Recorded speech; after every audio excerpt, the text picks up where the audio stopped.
Wonderful. So by way of a very quick and warm introduction to the group and trying to convey, the continuity, the work that we've been doing over a short period of time, I figured I would share my screen and take you back in time, as it were. Can everyone see my screen? Yes. Wonderful. Now I will also turn on the presentation mode. This is our calendar for the year. We will hear more about, what lies ahead, but just for a quick visual shot, this is where we are at right now. Imagine posters on buildings, people scanning that QR code, and looking forward to the amazing talks that we have this year. But then this is how last year looked like. We're going back in time. That was 2019, 2020. What you don't see there is that, of course, the May 11th gathering will have to be rethought given the crisis. But we got to have an amazing fall and winter. Jane Bennett was very gracious, but she could not fly. March 30th, as you know, is post-COVID time. So the history of the virus and the history of the group, I guess, are intertwined. Now, 1819, no virus. Jimena and I were in Japan and in Berlin for part of the year, and we managed to beam in on Zoom, and we thought that was the craziest thing. And it was 2 a.m. in Berlin, and there we were. And now it's like, what time is it in New Delhi, right? It seems like the Jonathan Crary 24/7 predicament is playing a fun one on us, perhaps something to think about at some point. Then that is an image of the poster of 1718. In my preliminary archaeology here, I couldn't find the full text of the lineup for that year, but I didn't spend that much time looking. I know I have it, and it was terrific. Further back in time, there was a major international conference in 2016 where we had Haraway as a keynote speaker, also Rachel Price, students from MTL, from Iberian and Latin American cultures, from Comp Lit. This also gives you a sense of how the group has always been cross-generational. We sit down a distinguished, faculty member next to second or third year graduate students, because why wouldn't we, right? So that's something to look at in this slide. In 1516, we went with this picture taken somewhere in the Alps, and there is a goat jumping in between the rocks. So always thinking with the non-human here and trying to listen to it in different ways. An amazing year as well, as you can tell. That's also the year of the conference. And the last slide I have to share with you is harkens back to 6 years ago, 2014. That was the lineup back then. It was quite the opening year. Francine Maciel, Ulrika Beckman, Craig Eplin, a short description of what the group looked like then. We've had before Romina, Daniel Hernandez, and Juan Esteban Plaza, who are watching right now as graduate coordinators. And before them, Patricia Valderrama and Monica Van Bladel, who are now assistant professors in different institutions. So it's been really, really rewarding to see how the ideas we discuss here have traction and, set people off to sail interesting paths. So I won't get sentimental, but, I just wanted to celebrate the group as a way of starting. And I'll pass it over to Jimena. All right. Thank you, Hector. So I'm going to try and just be quick.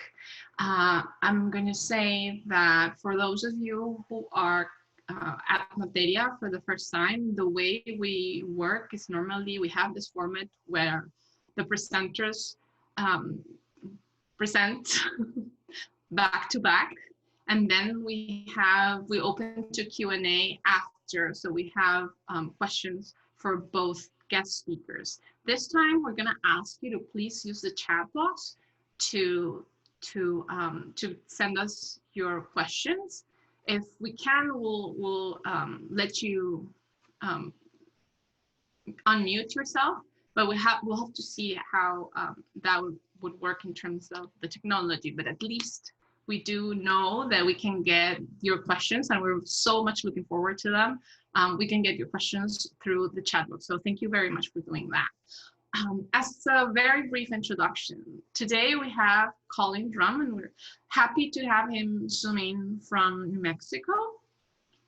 He is part of the graduate program in History of Consciousness at UC Santa Cruz. His research focuses on monetary history and political philosophy, with a focus on Mediterranean antiquity and early modern England. Also, we have Harleen Bagga. We're very happy to have her from Delhi. So, you know, it's very late for her, but so happy to have you. She is coming from the graduate program in art history at Stanford. Her research centers on historiographic concerns with regards to representations of war, landscapes, and cartography, especially in Italy, if I'm not wrong. I can't tell you enough how happy we are to have you. So I'm not going to take more time because we are here to listen to you. So I give the word to Colin. We would be clapping right now, but we can't. Thank you. I really appreciate the opportunity to come speak today a little bit about my dissertation project, which I'm calling The Impossible Trinity, Sovereignty and Monetary Politics. And so my background is really in philosophy and Western classics, but I came to take an interest in monetary history after graduating college in the wake of 2008 financial crisis, and reading in the news about the quantitative easing policy of the Federal Reserve, by which it could more or less create new money out of nothing in order to stabilize financial markets.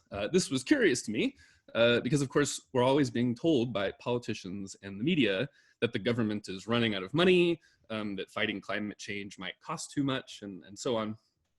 So if all that's true, if the government is subject to this budget constraint where it can run out of money, then how can it suddenly pluck all this money out of the ether in order to save the bankers? Right? Of course, I'm not the only person asking such questions, and the aftermath of 2008 led to a surge of interest in what is called modern monetary theory, which started out as a kind of subculture of basically money cranks on internet blogs in the late 90s and 2000s, but it's now been making mainstream waves with proponents advising Bernie Sanders and AOC, and the economics mainstream has been finding itself forced to confront the positions of this previously very marginal discourse. So the basic claim of modern monetary theory, or MMT, as you may know, is the idea of monetary sovereignty, or the notion that the government can't run out of money because money is created by government spending. So since, according to them, money is nothing but a liability of the state, it can't exist unless the government has created it by running a deficit, right? The state spends money into existence. That's the basic claim. And we can also note that when the state pays its debt, by paying out dollars in exchange for treasury bonds, all it's really doing is swapping one form of its own liability for another, right? USD and UST, dollars and treasuries, are both liabilities of the state. They both are on the liability column of the state's balance sheet. And so when the state pays its debt, it pays that debt with more of its own debt. So MMT therefore turns economic common sense on its head by basically arguing that deficits are good, because in order for the private sector to have a surplus of dollars to accumulate as profits, the public sector needs to be in deficit. So now I want to start by saying that this is a really good and important intervention into the mainstream discourse about monetary economics. And it's an intervention into the myths about austerity propagated by the ruling class to explain why, in one of history's richest societies, we should have all of this crumbling infrastructure and social inequality, right? So it's totally true that the US federal government faces no material constraints on how much money it can spend. And it's also true that perhaps in a more qualified sense, that fears about inflation are overblown, right? And in fact, the central bank has been struggling to meet its own stated inflation targets. And this missing inflation has been a topic of recent conferences at Jackson Hole. So basically, so we got 99 problems, but a little inflation ain't one, right? So MMT really matters. And it represents an important moment in which monetary politics are coming to center stage in our popular discourse. which is, I think, especially important in an era of catastrophic climate change. But MMT, for all of its claims to being interdisciplinary, is really a creature of the economics department, and it tends, therefore, to assume that all problems can be reduced to technical problems or problems about the plumbing of the monetary system. The problem, their discourse tends to assume, is that people don't know how the system really works, and that if only they would hashtag learn MMT, then they would agree that MMT's favored policies are in everybody's objective best interest, right? So the result is that whatever merits MMT may have as a technical theory of modern money, and it does have some very important merits, it really falls short at the political level and at the historical level. That is, they make claims about politics, which I think reveal the underlying naivete of their basically technocratic outlook. And they make claims about the history of money, which are, especially when it comes to the history of precious metal coinage, just flat out false. As you might imagine, they don't like it very much when I say this, but I think that this issue of the relation between money and the state is too important to be left to people with such a blasé attitude towards what I regard as the basic good sense of historical materialism, which is that what actually happens in history should be the basis of our theories, and that this history is written in letters of blood and fire. Which is to say that we should always be looking out for the ways that the social phenomena we're considering are structured by class struggle or other forms of social antagonism. So that's kind of my outlook. So that's what my project tries to do, is to critique this discourse of the economics department about the relation between money and the state, in the hopes that the result of this critique will be a better theory that treats some of these same problems with a bit more political philosophical gravitas and historical grounding. Since I don't have space here to lay out all the arguments in detail, especially all the facts about coins and so on, which you might find kind of dull, I think they're very interesting. But I'm going to present a figure. So I have a figure, not an argument.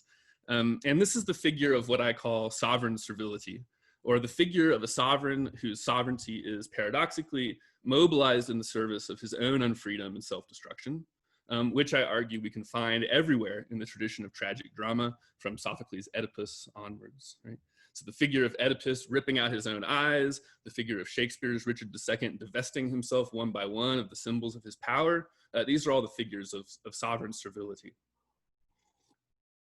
This figure interests me because I think it can help us explore the problem of why the sovereign should act as though it were not sovereign, to refuse to exercise sovereignty in the pursuit of domestic policy goals or social justice goals, to claim to be running out of the money it prints itself, as a reason we can't hire teachers or fight climate change. Why does it do that, while on the other hand, unleashing its sovereignty in the service of the financial system? There is here a curious coincidence of impotence and omnipotence. Omnipotence when it comes to printing money for the bankers, impotence when it comes to printing money for the people, that I think we can find everywhere in tragic drama. And what I try to argue in my dissertation is that this is not a coincidence, that tragic drama has always been, in a rather central way, a concern with problems about money, sovereignty, and social power. From the perspective of MMT, there's no reason for the sovereign to act like this other than irrationality and ignorance. The state claims to be running out of money just because the people who run it are confused, because they don't understand that money is spent into existence and taxed out of existence later, rather than being taxed in order to spend.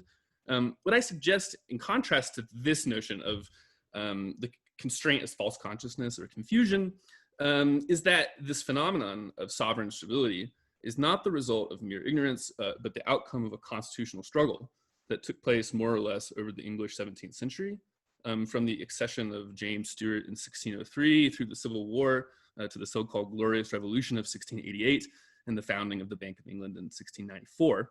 And that this history and the constitutional order that emerged out of it is really the condition of possibility of modern money, or money that has zero intrinsic value in the sense of being unbacked by any commodity value, such as precious metal.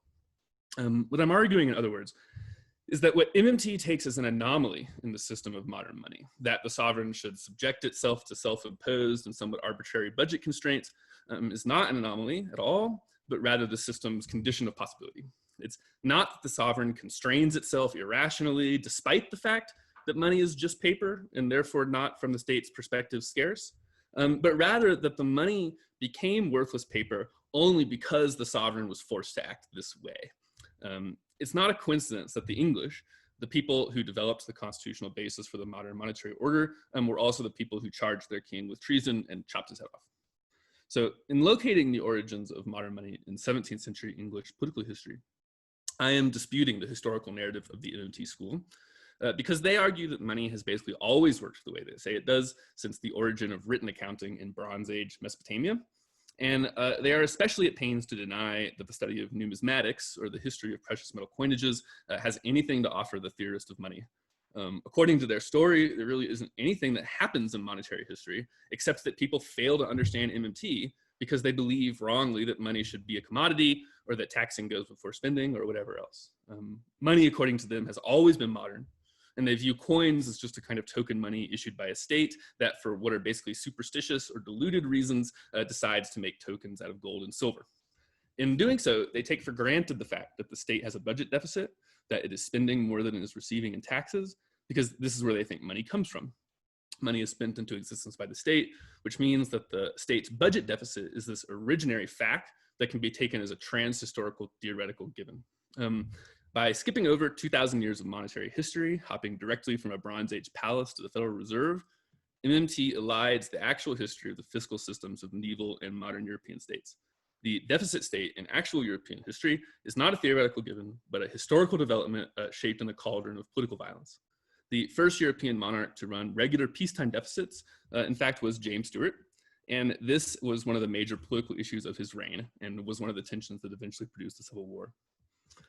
Prior to this development, fiscal policy was managed according to a distinction between the ordinary and extraordinary accounts, a distinction that is completely elided in the MMT discussion of the history of the fiscal system.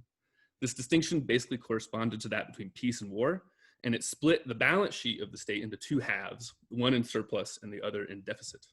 In general, the ordinary account, representing the crown's peacetime requirements for maintaining the king's household and so on, was expected to be in surplus, and it was funded by the revenues of a very highly constrained sort. The English king lacked the power of direct taxation and had to fund the ordinary account largely through revenues on crown lands and indirect taxes like tariffs.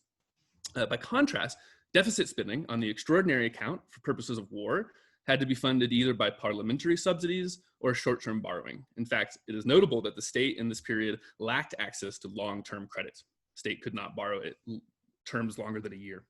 State debt in this period was not, as it is today, a safe asset bearing interest at a discount to market rates, but a risk asset bearing interest at a premium to market rates. So the way the system basically worked was that the king was expected to save up money during peace by running a budget surplus in order to accumulate a war chest for emergencies. And if he needed more than that, he basically had to either go into debt, sell off his lands, or else convince Parliament to give him the money.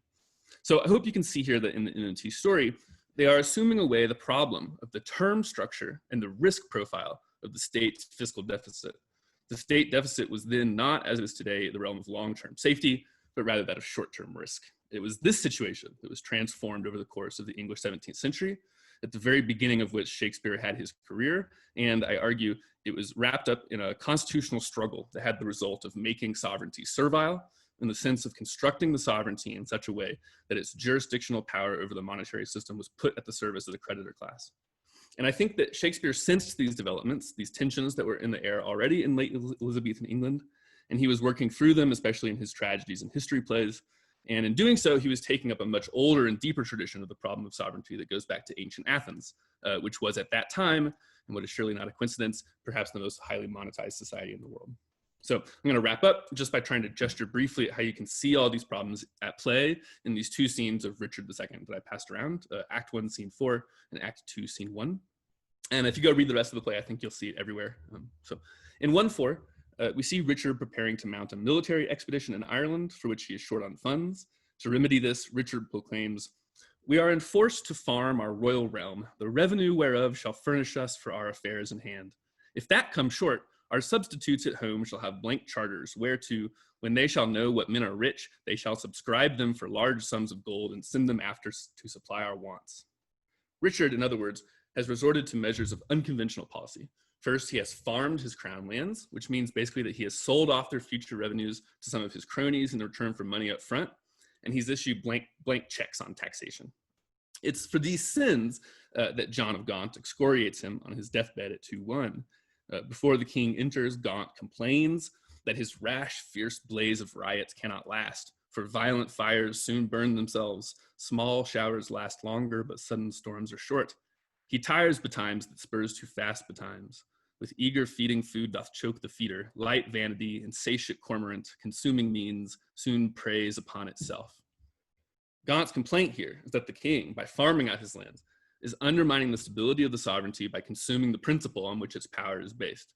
Richard has set off on a spiral into indebtedness and the loss of crown property, which offers no way out.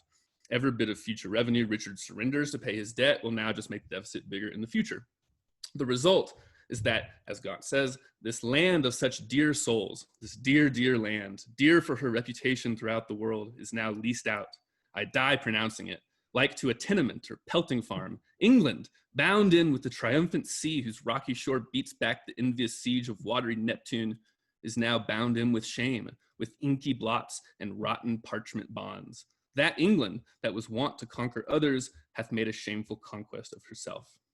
England, according to Gaunt, having conquered itself, is now bound in with the same the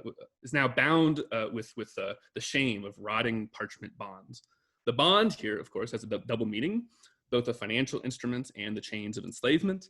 And this reference is not anachronistic. The late 14th century in which the play is set was the period in which the bond as a financial instrument was developed in the English economy.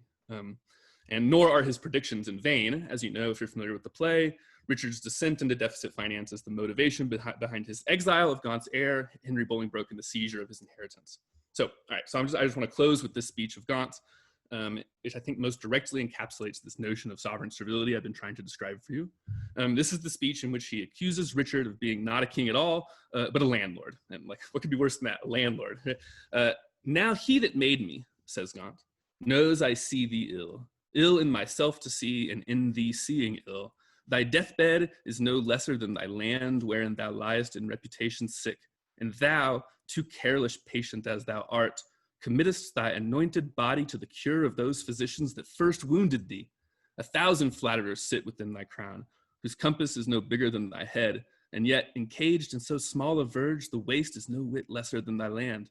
Oh, had thy grandsire with a prophet's eye seen how his son's son should destroy his sons, from forth thy reach he would have laid thy shame, deposing thee before thou wert possessed, which art possessed now to depose thyself. Why, cousin, wert thou regent of the world, it were a shame to let this land by lease. Is it not more than shame to shame it so? Landlord of England art thou now, not king. Thy state of law is bondslave to the law, and thou. Thank you.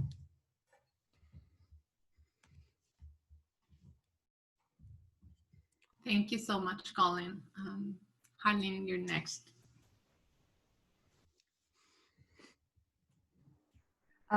So I have a PowerPoint presentation. I'm just going to try to share my screen, and it's a lot of images. I hope you enjoy it.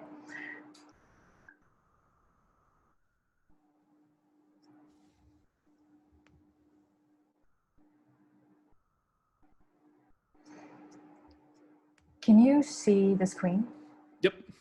And just the full screen, right? Nothing else? Yep. Okay.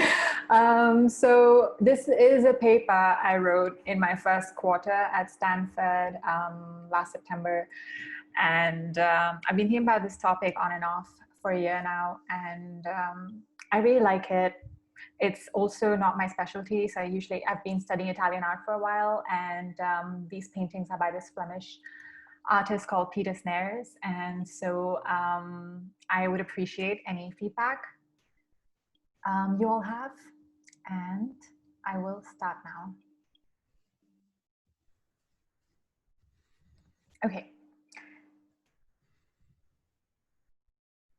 So Peter Snayers, in his Siege of Breda, presents a painting that becomes a map. The lower register is populated with scenes from military camp life, soldiers talking amongst themselves, cavalrymen marching in straight geometrical formations, and ships returning from battlefields amidst bursts of smoke and fire. Beyond these little, almost Lilliputian men and women, the vast terrain around Breda stretches upward to the blue skies. The date is 12 June 1625, the day Isabella Clara Eugenia visited Breda after the Spanish defeated the Dutch in a siege that lasted 9 months. Snayers' composition is divided into 3 horizontal registers through the use of aerial perspective and color. The muddy ochres of the foreground extend towards the greens of the countryside, which then dissolve into misty shades of blue and gray at the horizon. Yet there is a certain strangeness to this treatment of space. If the foreground and the background were separated from each other, we see that they could almost function as independent paintings. You first have a summary depiction of the siege, akin to contemporary maps made by Claes-Jan Wieser and Johan Blow. And then you have a compact representation of the Spanish troops having just besieged their enemy successfully, a composition that recalls the crowded battle paintings on 15th century Italian cassoni or marriage chests. Scholars claim that this Flemish genre of topographic analytical battle paintings served to inform the viewer, offering knowledge about siege tactics and commanders, military engineering and fortifications. This is, of course, a very valid reading. After all, the bird's eye view did capture multiple field operations occurring simultaneously across an expansive terrain. However, if all Snayers sought to represent was military strategy, why did he insert such densely packed foregrounds in his paintings? In this presentation, I am interested in understanding not only the cultural and artistic context in which Snayers was producing his artworks, but also the hermeneutic unconscious of his battle paintings. The latter referring to the implicit narratives, the unspoken words that reside in the very makeup of these pieces. Out of the many dozens of similar paintings Snayers made, I will focus today on the Siege of Breda. Here, the artist attempts to capture an expansive extreme space within the confines of representation. He employs perspective and paints in the cartographic language of the day, measuring, surveying, and mapping the terrain. Yet his map-like landscape assumes an imposing two-dimensionality looming over not only the Spanish troops, but also the spectator, besieging rather than being besieged. The landscape acquires agency, and here lies the paradox of the painting. The more you measure to render the geography familiar, the more you reconnoiter to assert a claim over it, the less you control it. The 17th century witnessed important scientific developments related to the cosmos, the theories of philosopher and mathematician Giordano Bruno, which conceptually extended the Copernican model, gained momentum in a circle of intellectuals comprising Galileo and Descartes. As new telescopes pointed towards the skies, the notion of a fixed cosmos gave way to an infinite universe. The shift from finite to infinite space led to the dissolution of spatial boundaries on a philosophical, theological, and physical level. And within this context, ideas surrounding the meaning of horizons changed.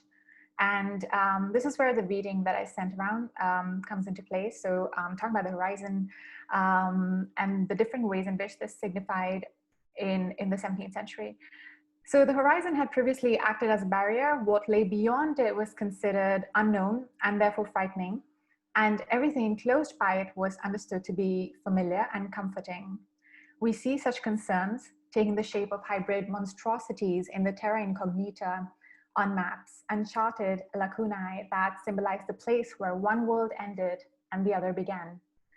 However, with more and more explorations into unknown territories, these conceptions changed.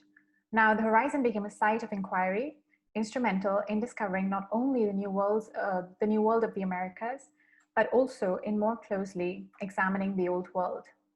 To encounter a horizon was a sensory experience. The act of looking down at a landscape elevated the position of the human to that of God, and efforts to visually represent the horizon were renewed. Here, for instance, we see land surveyors like, again, Peter Stowe experimenting with new ways to record the circumference of the Earth. And so Snayers' panoramic view participates in this new measured geography. It privileges the viewer's field of vision by opening up the pictorial space. His use of the high horizon is particularly important, for it allows the artist to convert the landscape into a map, offering a space that is more cartographic than lived. We don't encounter this setup in our everyday perception of space at the ground level, where the eye sees only as far as the immediate horizon. Views that are captured more or less in these paintings by Jan van Goyen and Vermeer. It is only when one climbs up a ledge, similar to the one in Snayers' foreground, can one gaze upon lands that continue towards infinity. However, interestingly, Dutch lands like the ones around Breda were especially flat, open, and treeless. And while their flatness made them suitable for mapping, it also made it difficult to survey vast stretches of land from a vantage point above. For these aerial views, Snayers thus turned to his sources, maps by Visser and Blow. He retained their cartographic treatment of space, but instead of adopting a top-down projection, he introduced the horizon to offer a bird's eye view. The result was a combination of two genres, the map and the landscape. The discovery of Ptolemy's geography in the early modern period renewed an interest in mapping. In his discussion on the different kinds of visual representations of the earth, Ptolemy said, "The task of geography is to survey the whole in its just proportions, as one would the entire head. For as in an entire painting, we must first put in the larger features, and afterward those detailed features which portraits and pictures may require. And so this latter function is fulfilled by a chorography whose concern is to paint a true likeness and not merely to give exact position and size." This tells us that a view like Snayers would have been considered a chorographic view, bringing together the pictorial and the cartographic traditions. But more importantly, Ptolemy tells us that the earth could be compared to the face. Starting from the 16th century, chorographic city views, like the ones found in Braun and Hogenberg's popular Civitatis, were referred to as portraits. The use of the terms ritratto in Italian and portraits in French was widespread. To paint this portrait of a city meant to render all its individual features with greater emphasis. Indeed, Deleuze and Guattari have recently echoed this sentiment claiming the face has a correlate of great importance, the landscape, which is not just a milieu, but a deterritorialized world. In Snayers, then, we see the face of the city as a site where meaning comes into being. It is the black hole against the white wall upon which meaning is organized, and it is this face that is able to re-territorialize the body attached to it, that is, the lands around the city of Breda. And so the body is the land. Let me show you more battle paintings by Snayers. We see that the fortified city emerges as the primary site of action, framed by lines of circumvallation that emanate outward like waves exerting a centrifugal force. The city takes center stage, while the little figures of military personnel are relegated to a narrow strip of foreground space. And indeed, it is the city portrait that distinguishes one painting from another. If not for the distinctive fortifications, one would not be able to tell Neuburg from Freiburg. The tables have turned. Snayers departs from the conventions of the military genre with its anthropocentric focus on heroic commanders and their armies in order to present vast panoramic landscapes as his protagonists. Even though the paintings were executed for an elite group of Habsburg patrons actively involved in the war, a propagandistic emphasis on the triumphant commanders is forsaken in favor of depicting the territory. But why this increased focus on the land? As mentioned before, the use of a panoramic sweep allowed for a more systematic representation of war action. And the selection of this visual format was due in part to changes in the way wars were fought. The 1624-25 siege of Breda was one of the many military conflicts during the 80 Years' War, which began with the revolt of the 7 united provinces against Philip II, ruler of the Habsburg Netherlands. In the 17th century, this war became interwoven with the 30 Years' War, which involved almost all of Europe. These encounters transformed the way in which warfare was conducted. And the focus shifted from the battlefield to the fortified city, from the soldier to the military engineer involved in meticulous planning and execution. In such encounters, the countryside was used as a weapon. In the case of Breda, both Maurice of Orange, stadtholder of the Dutch provinces, and Ambrosio Spinola, commander-in-chief of the Spanish forces, made strategic use of the local topography. To stall the besieging armies, the garrison flooded the neighboring town of Sertogenbos, destroyed bridges and mills, and felled trees surrounding the fortifications to improve the range of artillery fire. On the other side, the imperial troops closed the sluices to flood Maurice's positions. built a siege line of more than 50 kilometers, encamped outside Breda, cutting up the cities, supplies, and waiting for the enemy to starve and eventually surrender. In siege warfare, victory and conquest were thus dependent on tactical manipulation of the landscape. And visually, in siege paintings of the time, artists made an effort to capture more of the terrain to offer scope of all of this military action. And here I come back to the question I asked earlier. If the idea was indeed to comprehensively depict only military action, why would Snayers include the figures in the foreground? When we recall the flatness of Dutch terrain, the lack of higher vantage points, Snayers' inclusion of his plateau-like foreground seems all the more stranger. Why did he feel the need to standardize this pictorial element? One reason could be a desire to depict scenes from the everyday camp life of the soldiers. In the 16th and 17th centuries, prints depicting mercenaries leaving home, on the road, in camps, with camp followers, at war, and finally back home again, dominated the popular imagination. The alternative society that soldiers formed inspired as much fear as wonder in the civilian masses. By including them here, Snayers offers us the human actors in charge of carrying out war operations, of transforming the landscape to suit their cartographic and military needs. More importantly, however, the army's presence in the foreground works toward highlighting a dialectical opposition between the landscape and the humans populating it. Snayers' world has a strange spatiality. The elevated land of the foreground gradually dips into the plains, after which the flat terrain falls upwards suddenly. The strictly delineated horizontal foreground is contrasted with a markedly vertical background. After all, going back to Descartes, this was the time when the Cartesian coordinate system was developed, with its perpendiculars that met at an origin. This was also the time when Descartes proposed the sharp split between subject and object, the knower and the known. The Siege of Breda then gets caught up in a war of opposites, the subject and object, the foreground and background, the horizontal and vertical, the high and low, and finally, the infinite cosmos in the form of these infinite skies, and the finite kouros, which is kind of the specific place of the city, so the city's portrait. And from among these polarities, surprisingly, it is not Descartes' thinking subject, but the land or the so-called object that emerges as the victor.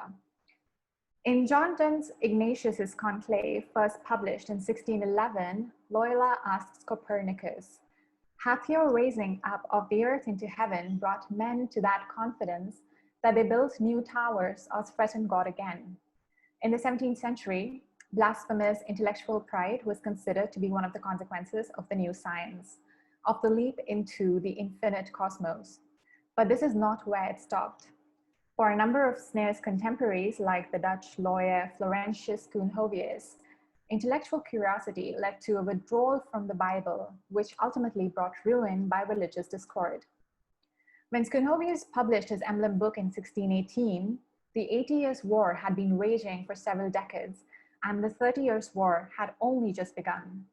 Religious crisis was at its peak, and his emblem book then made a public appeal to resolve the ongoing conflict. In this context, Snayers' beautiful paintings that displays human presence seem to echo the limits of human intervention and knowledge. They invert the traditional model of landscape as scenery, where human players act upon and in front of a passive backdrop. Instead, they address the transformation, functionality, agency, and life of a land at war. Even though the army seeks to militarily control the lands, and even though Snayers and his contemporaries attempt to capture this limitless space in the confines of their representation, the lands refuse to surrender, looming precipitously over the armies and besieging instead of being besieged. Thank you.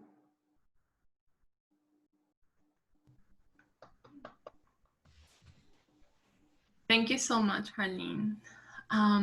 So this would be a great time to start sending your questions through the chat box. I don't know if maybe we can break the ice and get questions from Lea and Hector or Romy. I might have one, if that's okay. I mean, first of all, thank you for those amazing, terrific, generous rigorous talks. What a treat. I really appreciate how both of you mobilize this real connoisseurship of your archives while at the same time making sophisticated theoretical claims about it. So kudos, that was such a treat. And then I have a couple of questions for each of you, and also questions to get you to speak to each other and maybe ask questions of each other. So one is the matter of non-human agency, which I was wondering if you could maybe take 2 steps back and elaborate upon in a more abstract sense. Because, I mean, Harleen, your talk was more explicit, of course, about a certain agency of the landscape or of land. I mean, that's what gets the inversion of the actor and the patient in your argument.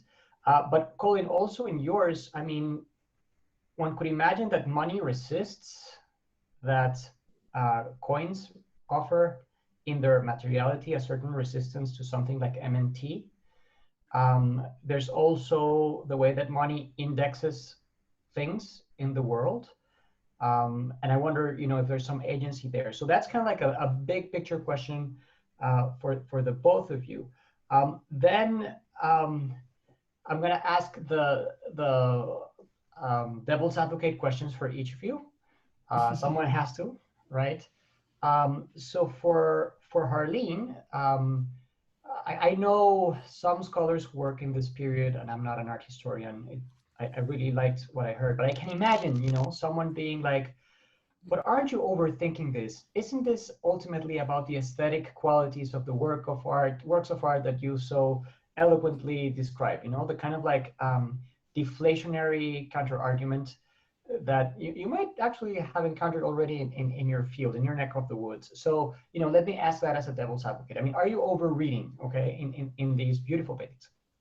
And then my devil's advocate question to you, Colin, you probably see this coming, is, well, you critique the discourse of the economics department, but sir, economics is about science. It is clearly not subject to your Derridianism or whatever you have. So you're probably, I'm not there myself, okay? I'm voicing these because I want to hear kind of like your responses, the articulate response you may have for this. Let me share one thing on the chat box, because Richard II fortuitously came to my attention recently. Here's a nice bridge between your talks. That line also in the John of Gauntlet passage that you were quoting, this blessed plot, this earth, this realm, this England, right? And you have the force of the enumeration and the unequivocal equivalence, right, of soil, right, and kingdom, like sovereignty already in the landscape. So I thought that would be kind of like a fun bridge to lay. So guys, take it away.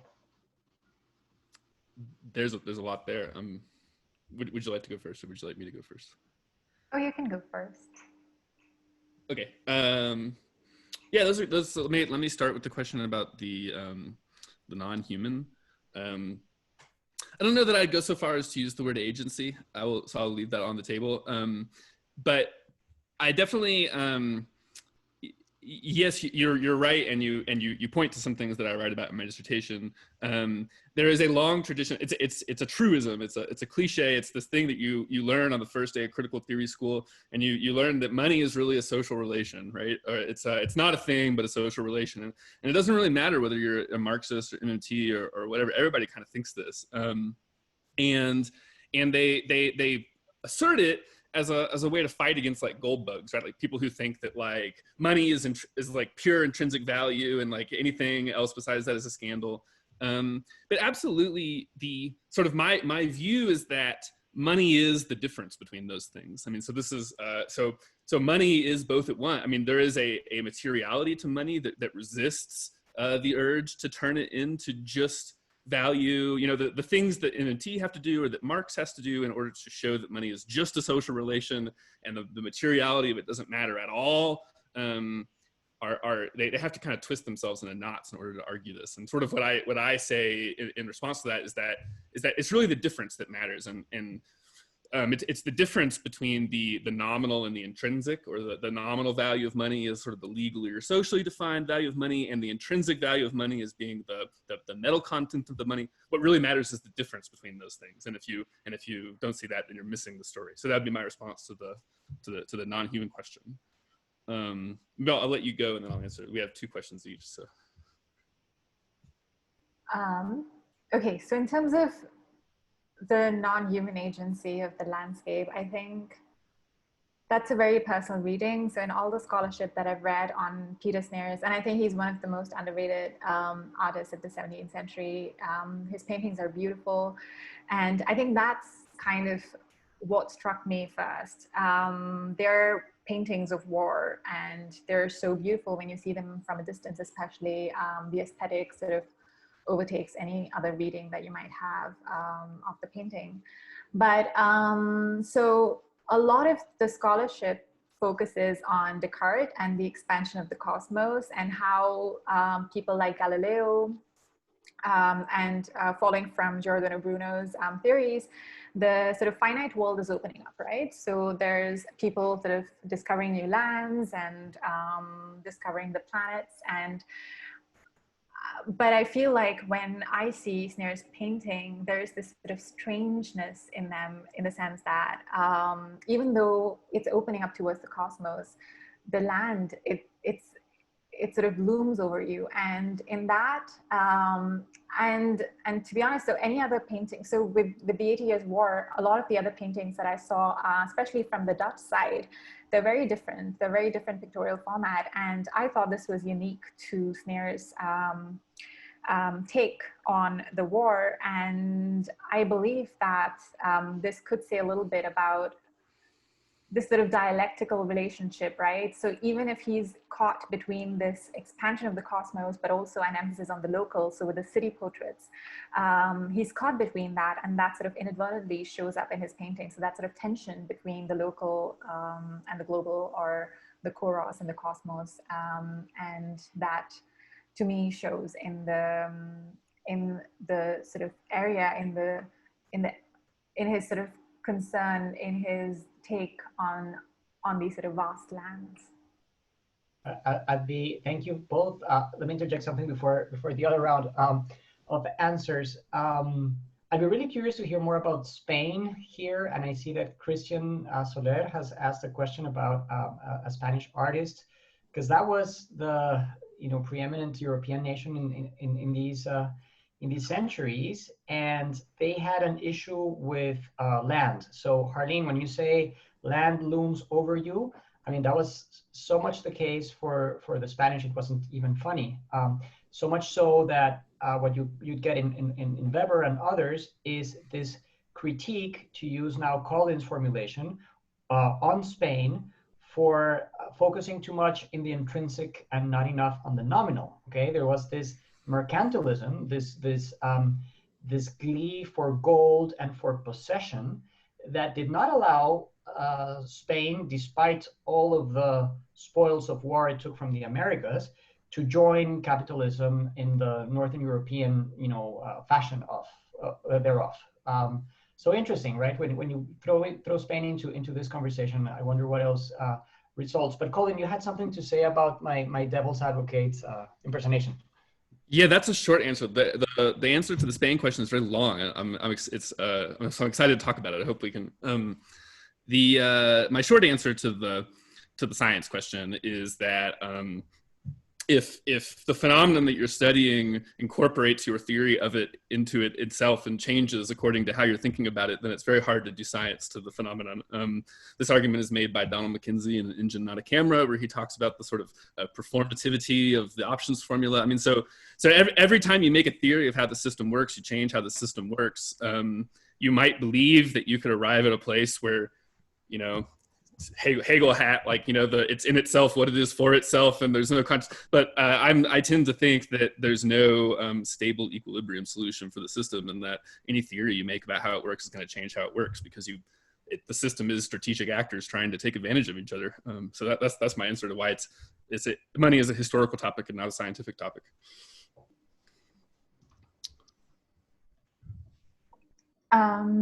In terms of your devil's advocate question to me, I think I kind of addressed it a little before, but I'm just going to say again that as I was reading about the sort of Dutch countryside, the Dutch and Flemish countryside in the 17th century, I came across a lot of documents detailing how, not just in terms of siege warfare and how that changed the land, or how cartography changed perceptions, the way people looked at land, but also there was a lot of hydraulic engineering, right? So they pretty much like drained these lands, drained the waters to create their land. And this reminds me a little about how at Stanford with the David Ramsey Map Center, when you go in for the first time, they show you that presentation, and you see how California, right? Like parts of California, like it was water before, but then they constructed the railways there. And so I feel like in terms of the attention to land in the 17th century, in terms of creating it, using it, exploiting it, transforming it, that does reflect to a large extent in these paintings. Why else would you, I don't know, devote 50% of your pictorial space to a land that, I don't know, it could have been more of a bird's eye view, but it's sort of this vertical, right? So I think my attention to the lands, then, to me, it's going somewhere in my mind, and I hope as I research this further, it yields more results. Wonderful, thank you both. And I see that you have questions from participants. There's a few questions, so I'm gonna keep mine so that we can get the question from people. I think Leo's question was first. If people can't see it, Leo says, thank you so much for your presentations. I do have a simpler question, devil's advocate style, to both panelists, which I can summarize with the epithet, where does Spain figure in both your projects? So I guess there's more of Spain here. What I have in mind, Harleen's presentations, is the impact of years of Spanish rule, and how some of the Dutch and Flemish cartographers who sort of kickstart the golden age of Dutch cartography worked for the Habsburgs, thinking of Vertelius here. What the 16th century map making at large, and not just about cities, bring to bear on the cogent relationship between these paintings and early modern cartography that you posit. And for Colin, my question is whether your project looks into the influence of or dialogue with economic discourse in Spain that was taking place at the very same time period you focus on. Let me, before you answer, Colin, why don't we take questions in twos? So I'm going to read another question that we have right for Leo's, this one from Juliet. It says, this question is for Colin. You've discussed how MMT is problematically based on the divorce of the monetary value of modern currencies from the material constraints of historical forms of money, such as coins. We know that the environment expresses natural limits on economic production that you argue MM theorists have ignored. Oh, this question is amazing, especially given the awareness about climate change. Have you seen any resistance to MMT rooted in invocations of the environment? Yeah, this is so the deep question here is a conflict between the MMT position and what we might characterize as a degrowth position or an eco-socialist position. This position basically says that economic growth is the driver of carbon emissions, and it takes a pessimistic position about the debate that is happening in the mainstream literature about the question of what they call decoupling. So the question of whether you can decouple economic growth from carbon emissions. My view is that this is a false problem because carbon emissions are something that exist objectively, but economic growth is not. So my view about this is that the eco-socialist degrowth position reifies economic growth and fails to understand the way in which growth is a normatively constructed accounting framework that is really a legitimation narrative for states and not a measurement of anything that's really happening. And my view is that the details of this are technical. I think I talk about them, leave them for another time. But I think that if you properly understand the history of GDP and national income accounting, then actually it's not the case that we have growth plus carbon. In the global north, we largely haven't had any growth for several decades now, since the crisis of the 70s. All of the growth that supposedly exists is really an accounting, it's financial transfers to the banking sector, it's other kinds of accounting tricks. And so the situation that we actually have is a situation of no declining growth and accelerating carbon emissions, which is a different situation. And I don't think the eco-socialist view really makes sense here. I write about this in a piece in Cosmonaut magazine that came out last year, if you want to know some more about the details of my view on this. So I think the NNT are on the winning side of the climate change question, which is that basically NNT says the only thing we should care about with the money is what they have what's called functional finance position that comes from an essay by Abby Lerner in the 40s. Basically, the point is that the only thing we should care about with the money is the outcome of results in the world. The money itself doesn't matter. And so so if we want the carbon emissions to go down, decoupling that notion theoretically from the idea of growth, I think is useful. So I really think that the NNT people have the right of things when it comes to climate change. That's one question. So wait. I can start talking about Spain, but that'll take me a little bit to so. So why don't, Harleen, if you want to talk about Spain, you can. Yeah. And there's also just to add to that question about Spain, I think there's also a very interesting question for you here. It says it's very interesting to hear about the visual complexities of Snayers' work, and I would like to ask if there's any information on where this painting may have been displaced or how it may have been circulated or gifted. So okay. whichever question you want to take now. Yeah, I'll start with the second one, and thank you for that question. It's actually really interesting because there's not too many records of who the patrons were. So Snayers actually made around 4 paintings depicting the Siege of Breda and its successive stages of the siege. And so you see how the landscape has been flooded at one point, but not at another. So it's very interesting, but it's speculated that the one that I showed today was made for the Infanta Clara Eugenia, because she's depicted in the foreground. But just generally, the patrons would have been the elites, the commanders and the Habsburg Empire who were fighting on the front lines.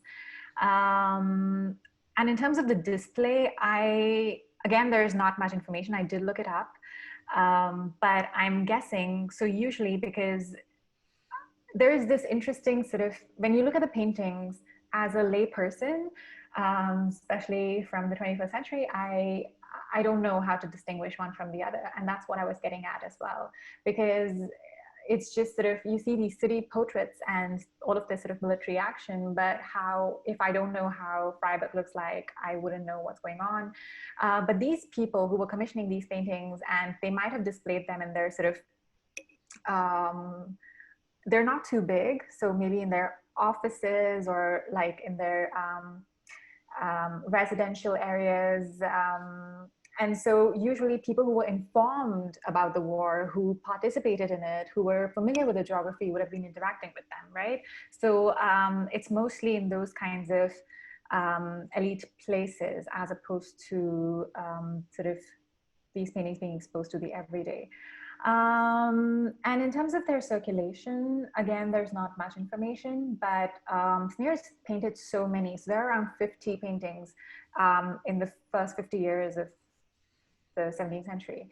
And my guess is that they were made specifically for the patrons because in the foreground, sometimes you'll see a commander on their horse and they're looking outward at the viewer. And so you can sort of speculate that that's the person who commissioned it. So I doubt they were gifted, so to say, but it would be interesting to think about the economy of gifting war paintings generally in the early modern period. The second question about Spain, I was surprised when I found out that, I don't know, I mean, Peter Snayers is Flemish and he's working for the Habsburgs, yes, and Ortelius as you mentioned, he's also working for the Spanish Empire, and just generally the Spanish Empire was so, they were so active, right, in the explorations outside of Europe, especially if you see in terms of their other cartographic projects, like the nautical charts and all of these sort of journeys that they were taking across the Mediterranean, but also across the Atlantic and in Asia, and with Portugal being their primary sort of rivals. A lot of great cartography came out of the 16th century Spanish Empire, 16th, early 17th century. But in terms of, I'm just reading the question again. So yes, in terms of how maybe it reflects in Peter Snayers' paintings, I would say that it's just sort of this cartographic impulse, right? Like the mapping impulse of the early modern period that you see that is being adopted by Snayers here, instead of that a more sort of anthropocentric focus, as I mentioned in the presentation as well. And so that, to me, is a result of all of the exploration that's going on. And interestingly, and this is just sort of a bit of a digression, but interestingly, Italy, and Italy is what I study mostly, and Italy wasn't active in the 16th, 17th centuries in terms of exploration. And so there were a lot of these armchair travelers, people in Italy just sitting there and looking at cartographic treatises and maps that were published in Spain. And so that was their go-to. So Spain was really big on cartography, and that reflects in a lot of their other projects, like these paintings. You see that cartographic impulse there as well. Thank you. So my sense is, you know, in Zoom, good things, if they're short, they're even better.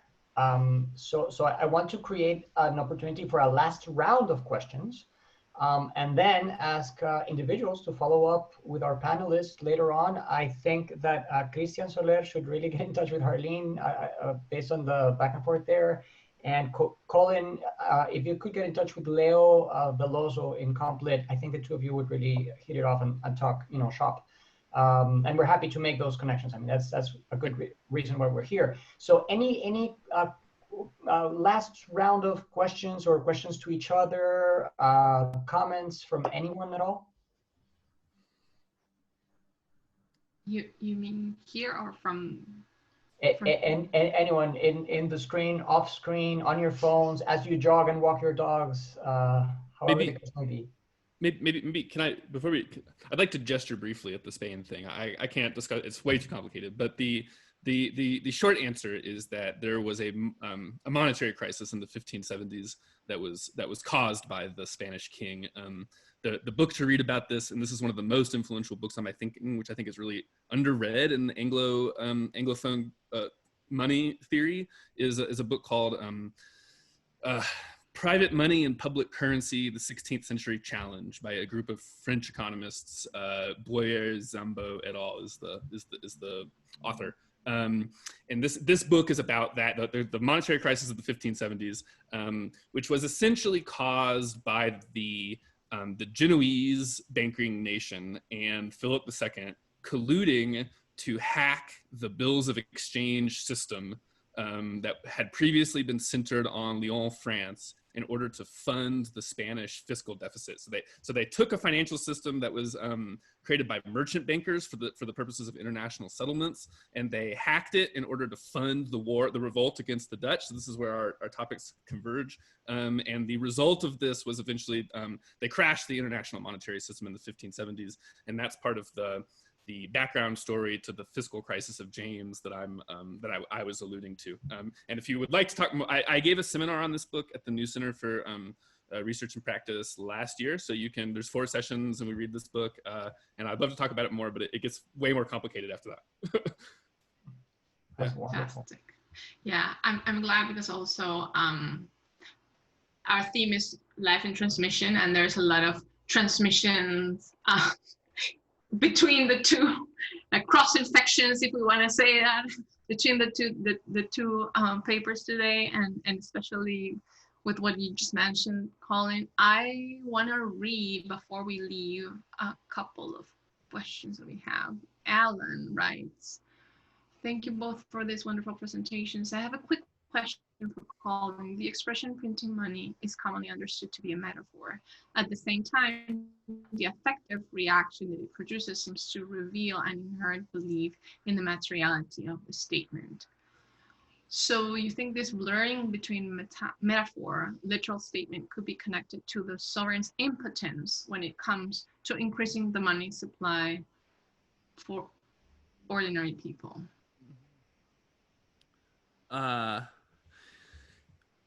Okay, I think what the question is, so the term printing money is controversial when applied to quantitative easing because money is not literally being printed. Money is printed by the Treasury, and the state actually doesn't determine how much money, literal physical money, is printed. That's determined just by the demand to withdraw deposits from the banking system. So it's endogenous. I have to say that I think that when people claim that QE is not really printing money, they're being disingenuous. Yes, it's not printing new money bills, but it is the creation of new reserve money in the Federal Reserve. And so I don't know that I would agree that it's a metaphor. I would say that it actually is literal. But as your second half of the question, I think really gets at what's important, which is that the way that, so there's something called Cantillon effects after this French economist Cantillon, and who analyzes the way that what happens with inflation depends on where the money enters the system. So there are geographical consequences. There's a geography of the monetary system, which is assumed away in most like mainstream monetary theory that just says, what's the quantity of money? How much money is there? And they don't ask, where is the money? And so the question of where is the money entering the system and where does it go after that is a more important question for thinking about inflation or monetary politics than how much is there. Because what we've done after 2008 is to dramatically inflate the supply of money, but with deflationary consequences for reasons that are technical. I hope that addresses the question. I added another quick note for Alan, and I think that we're approaching the end, but Romina very graciously would like to make her email available in case anyone has other questions about materia, to know how to connect going forward. We hope to have many folks returning. It's great if you can just drop in and drop out. We welcome that, but if you can stay for more sessions, there's going to be more build-up, and it will ultimately also benefit everyone's individual work. This is kind of like a mutualist enterprise. You gain, you benefit, you gain, you benefit others. Anyone who totally wants to have the last word, you're thinking, if I don't ask this now, in 7 minutes time, I'm going to be like, darn, I should have made that question. All right, speak now or forever hold thy peace, as the phrase goes. Thanks to everyone for joining us. We are going to hit, Romy, if you don't mind, the pause recording button, and we're gonna